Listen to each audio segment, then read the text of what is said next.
It's time for every one of us. If we get knocked down, we won't just get up. It's time we all rise up. Rise up. When stars step up.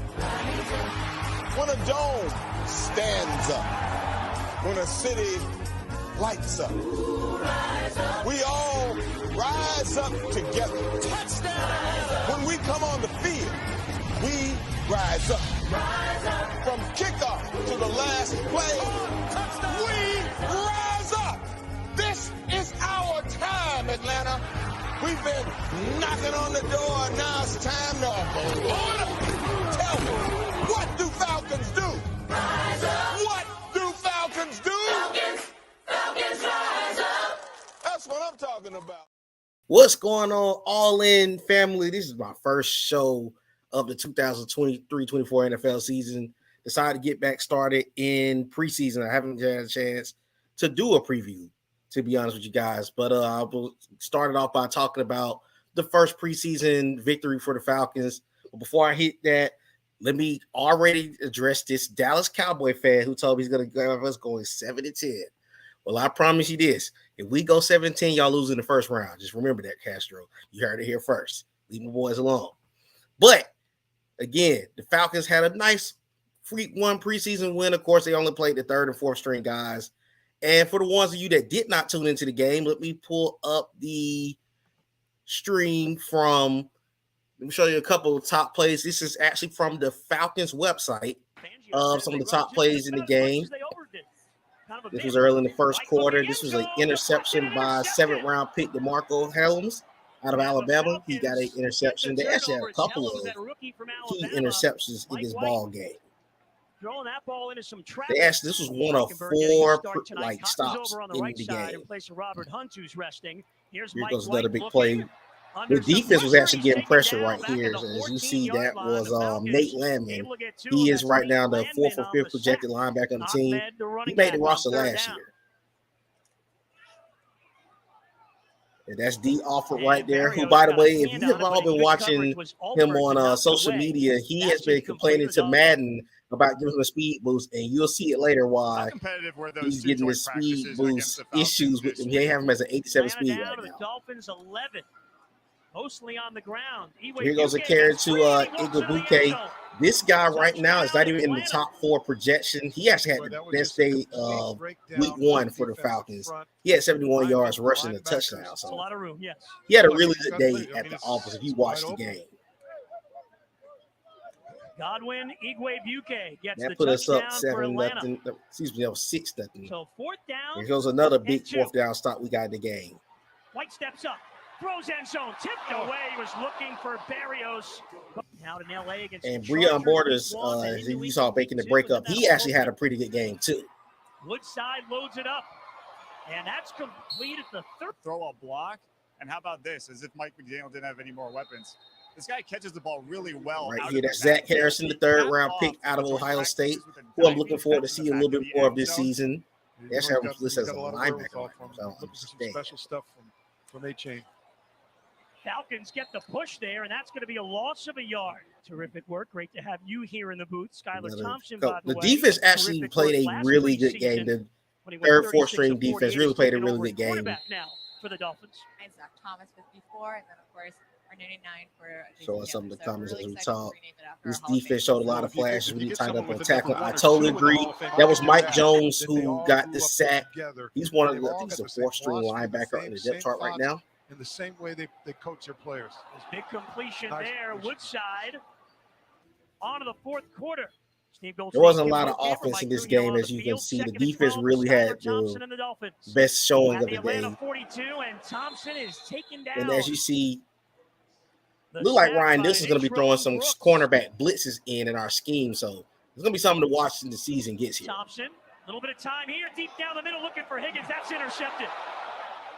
And that is an interception right there. Dennis Lucas, I think he is right now projected to be, if I'm not mistaken, he's the fourth string corner. No, he's the fourth string free safety. Loaded downfield, that's caught, and then the big hit. But Zay Malone holds on as a comma, the man in motion. Let's see. This is they cut it to 3, and then the game just really went in the direction of the Falcons from that point on. Yep. And this is the kick return. This is the punt return, actually, that ended this ball game. The offer might have won a punt return job on this play right here. He's free to the 35. There goes Olford to midfield. Has Bailey to beat. I didn't know he had the wheels either, by the way. The punt return for the touchdown. D. Olford for the Falcons.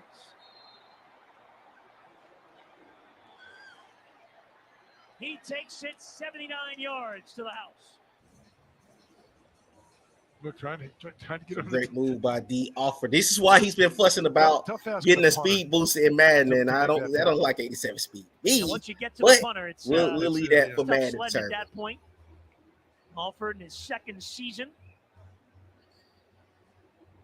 in the NFL, a Georgia native. Yeah, pretty much essentially put the ball game away for the Falcons, and they had another big play to close this game out. That was a pick 6 by Breon Borders, who had a really good day in the offense. Touchdown Falcons. Oh, this one went downhill really fast. KD Bailey checking this at it's about 94 speed. Hey, he had some wheels in this game. He definitely did. Definitely two receivers in the same spot.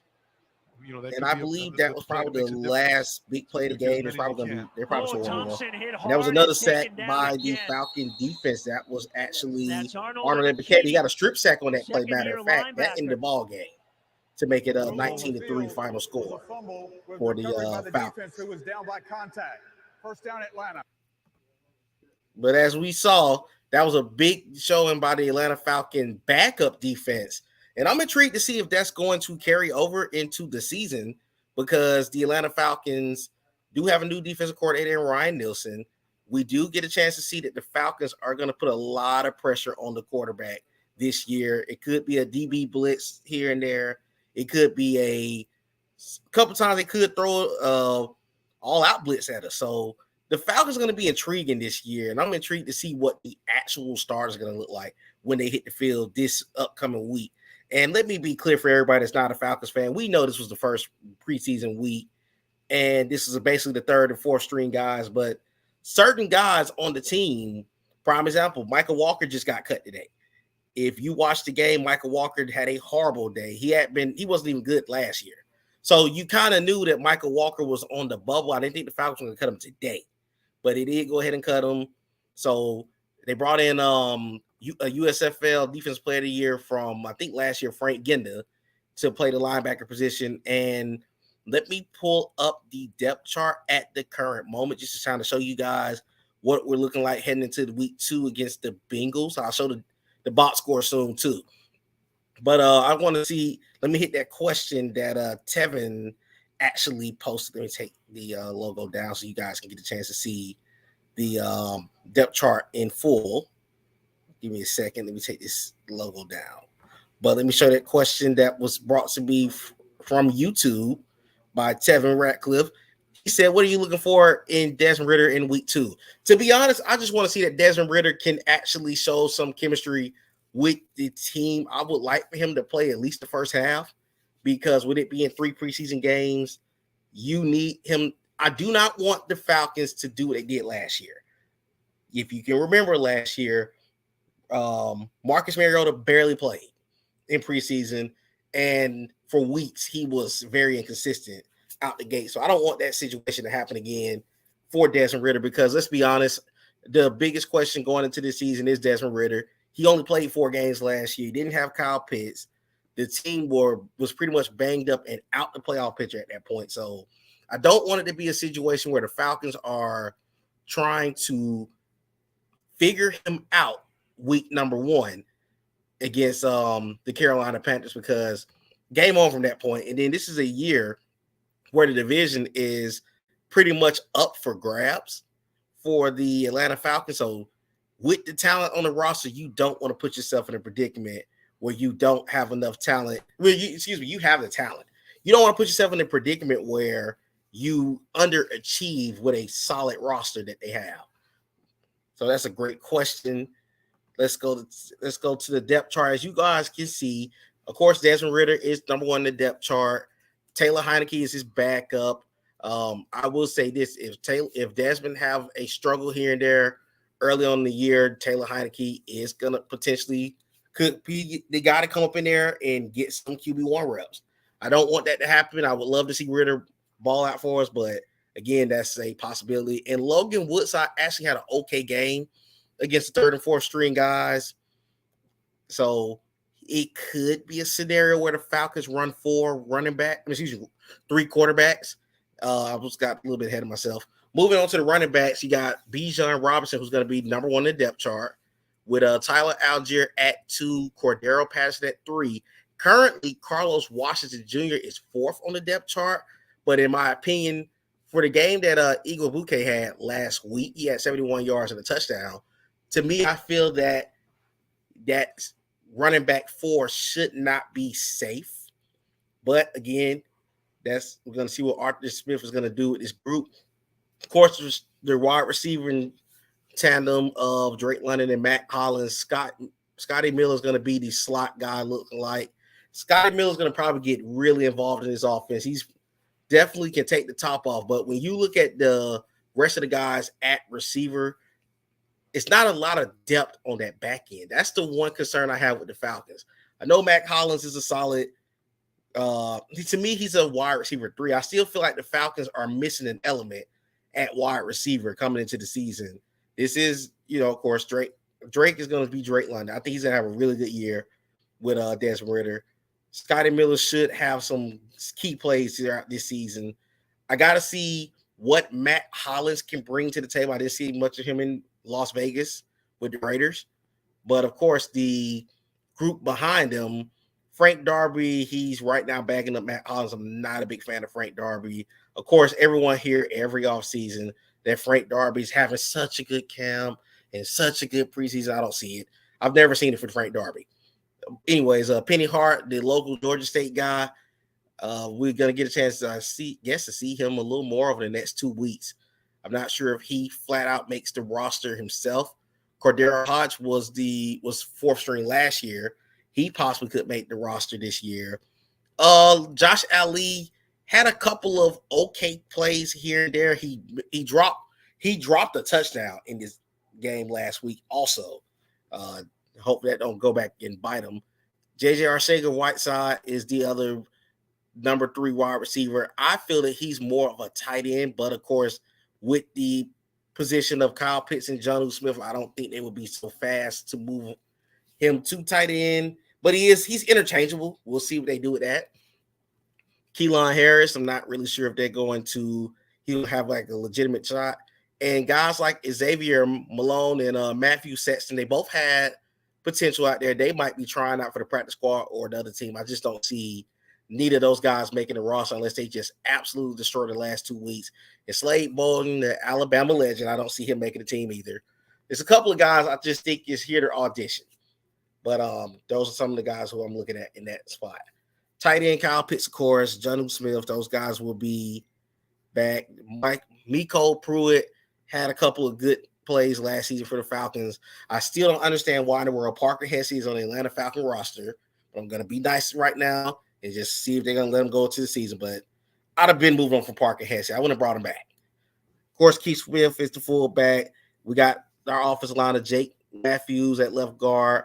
Matt Hennessy is the current starter, but do not be surprised if Bergeron, the second-round pick, gives him a run at that spot for the starting lineup. I would love to see him actually take over. Drew Dalman is going to be center again. I'm not a Drew Dalman fan. If you watched my streams last year, I actually hate Drew Dalman. But I'm gonna hold my reservations because it's a new season. And, of course, Chris Lindstrom and Caleb McGrary is back. Currently, they got the Falcons projected to run a 3-4 defense. I don't think it's going to be 3-4 per se. I think Ryan Nielsen leans more to a 4-3 or more of a hybrid defense. As you see, the DNs are veteran Calais Campbell and Grady Jarrett. I really wish that they would go 4-3 and move both of those guys to the tackle. The nose tackle position is being held down by David Onyemata. Grady actually has some help for the first time at that spot. So, going to be intriguing to see. As you see, they got at edge rusher, they got Lorenzo Carter and Caden Ellis.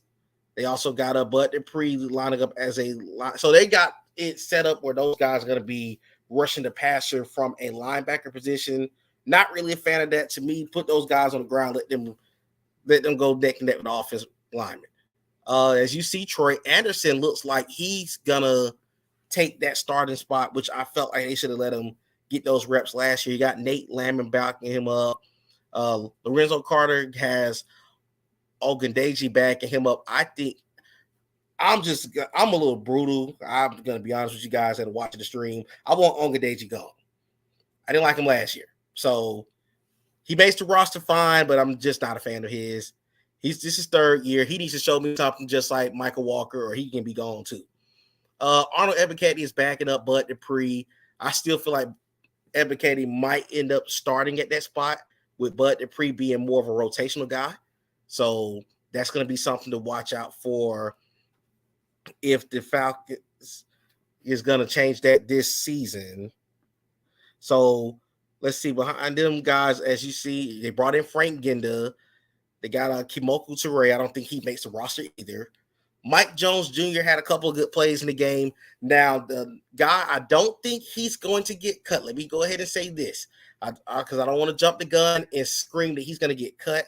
But D'Angelo Malone is a bubble guy for me, because I don't think that he's gotten into the groove of becoming a starter. Just to me, if you're bringing him in as a third-round pick, you're looking to see him make some plays on the field. I just have not seen that out of him yet. And I don't know. I don't know. He could be practice squad this year. You never know. I also skipped over some guys who go back up.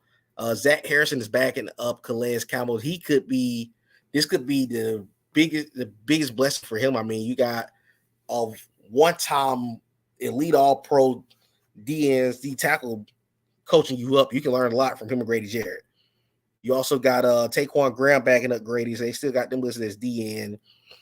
Timmy Horn, Carlos Davis, and Gaziano, I'm not sure if they're going to make the roster. Huggins had a good day at the office. If there's anybody at that back end, I would probably let Huggins have a shot to make the roster. I feel like there's some talent there with him. But that's just, that's really where I feel with that position. Going over to the corner, of course, AJ Terrell and Jeff Okuda is going to be the starting corners coming into the season. Mike Hughes and Trey Flowers are also, I think this position is somewhat locked. I don't know how many corners the Falcons will carry, but I don't know. I think Hughes makes the roster. I think, of course, AJ and Jeff's going to be on the roster. Clark's going to be on the roster. I think Hughes, Flowers, Alford, and Hall makes the roster unless someone comes up and really gives them a fit, which, in my personal opinion, Darren Hall be on the chopping block for me. I would give Breon Borders an opportunity to play because he had a good game. So I would like to see him actually go up against that elite Cincinnati wide receiving core this upcoming week and just see what he can show us. But of course, at free safety, Jesse Bates, the big time sign that we brought in. Of course, he's going to be a dog. I cannot wait to see Jesse Bates be that quarterback on the back end for us. And Richie Grant is the going in starter with Jalen Hawkins and 7th-round pick DeMarco Hellens bagging him up. I don't know. That's the position that I think is one that's neck and neck and neck. I think all three of these guys could have an opportunity to start at that position. I think you got to go ahead and be looking into who can be the best option on the opposite side of Jesse Bates. So that's going to be something to pay attention to. Let me hit the comments real quick. Tavis, I'm trying to erase trash bucket Mariota from my mind. Please don't bring him up again. Unfortunately, I had to bring him up because I was talking about quarterbacks. I don't want to bring him up no more after this either. I'm so glad he's in Philadelphia. That's their problem. Drabo, what's going on, bro? You say you're going to get big off his A-band. I appreciate that. That's the goal. That's the goal. But that's the look at the depth chart. Let me hit the score. Let me hit the box score from the game on Sunday. On Friday. So you used to be playing on Sunday, but here we go. The box score for the game. Final score was 19-3. Logan Woodside There was no touchdown passes on either end. Logan had 146 yards passing. He had 4 sacks. I didn't really pay attention to him having 4 sacks. But as you can see, the one thing that was very telling for the Falcons defense had 5 total sacks. The Falcons, who are one of the worst teams in the league in getting after the quarterback, 3rd and 4th string, had 5 sacks. That is encouraging if you're looking at it going into this season. Again, for all of you naysayers that do not like the Falcons, we understand this is a week 1 preseason. We understand that was a 3rd and 4th string unit. But if those starters can get pressure on the quarterback anyway, similar to that, based on that scheme, the Falcon defense will be one to watch this season. And that's something that you're hearing first. I'm not going to go here and say we're going to be a top 5 defense, nothing like that. But I think this defense is going to be way better than most are giving credit for going into this season. Looking on to the rushing totals, again, Godwin at Wuke had 13 carries for 70 yards and a touchdown. He didn't have a really big run, but he was popping 5 to 6 yards a carry. Every time he touched the ball, they were moving that ball. So that's something that you can really pay attention to going into next week. I think he should be in position for running back 4, but we'll see what the Falcons do with that. Carlos Washington Jr., who is right now running back 4, 12 carries for 27 yards.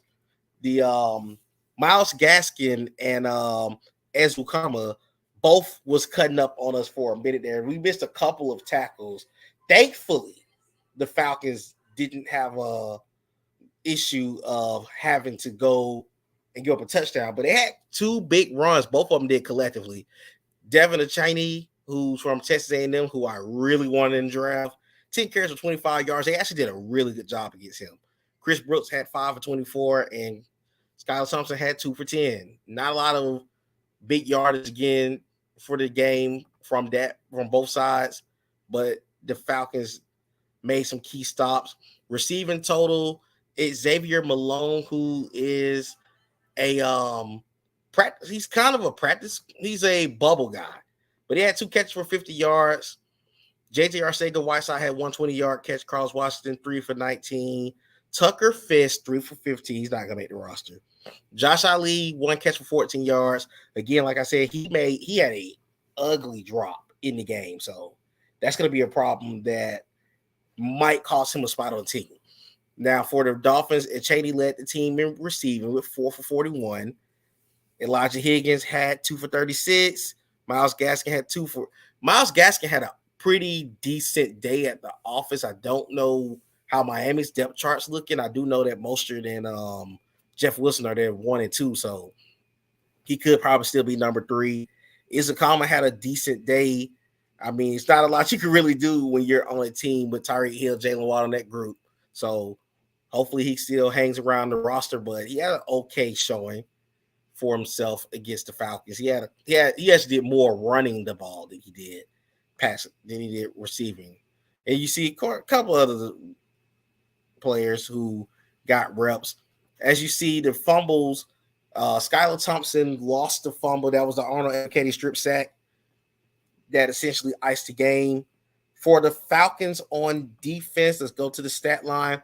Before I get into the Falcons, let me shout out Shannon Tindall, the Georgia Bulldog. He had 10 tackles for the Miami Dolphins.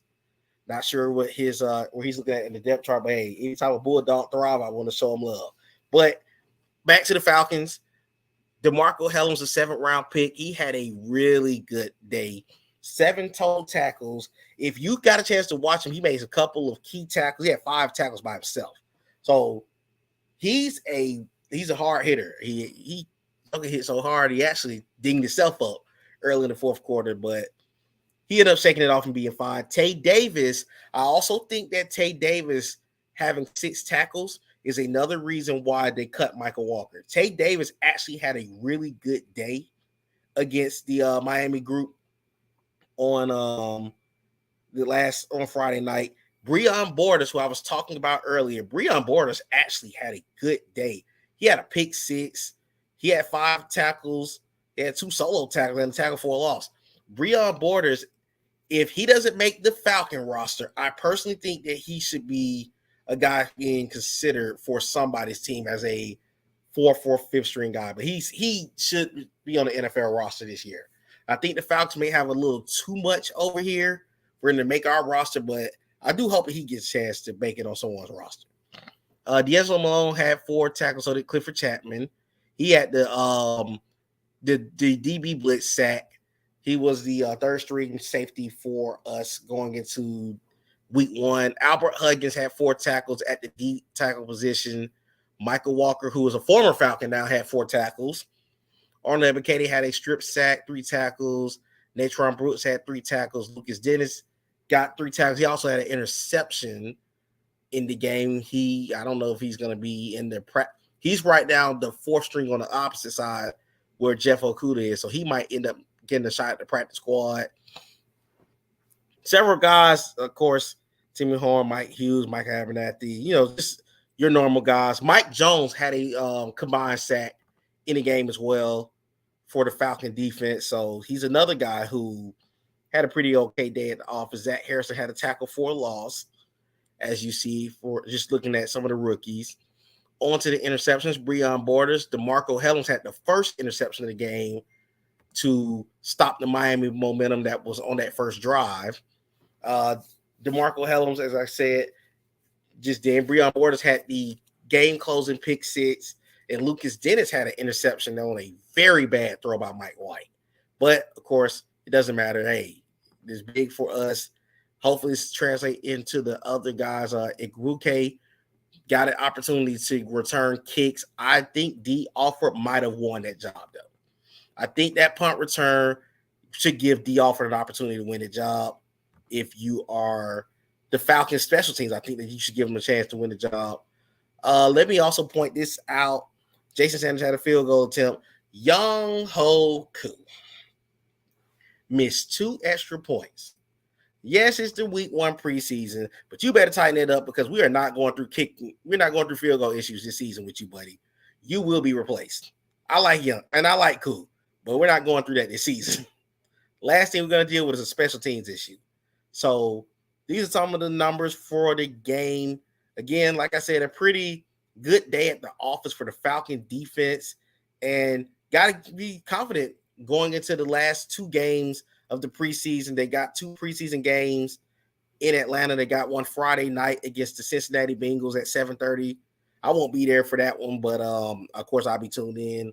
And then they got Pittsburgh next week, next Thursday night, which is the last preseason game. So we're going to see a lot of movement happening in the last couple of days. In the next couple of days, also really going to depend on what we see in the next coming week. When we finally get a chance to see the roster, see Bijan Robinson, see Drake, see Kyle Pitts back from his injury. So it's going to be intriguing to watch going forward. Again, I'm looking forward to see what these Falcons are going to do in their actual dress rehearsal. We're going to see the first team. So not too much to really put into this game. I wanted to show a little breakdown of the roster, show the breakdown of the box score. And that's where I'm going to wrap this game recap up. Falcons got a 19-3 win. I appreciate the ones that tuned in and got a chance to see a couple of things about the Falcons. Again, if you got any questions, concerns about the Atlanta Falcons, send them to me. Throw me some ideas, because we will be back this weekend to talk about the Falcons week 2 game against the Cincinnati Bengals. But until then, this has been your first preseason edition of All In with Nate. Appreciate y'all tuning in, and until Friday, rise up and have a good rest of your Sunday.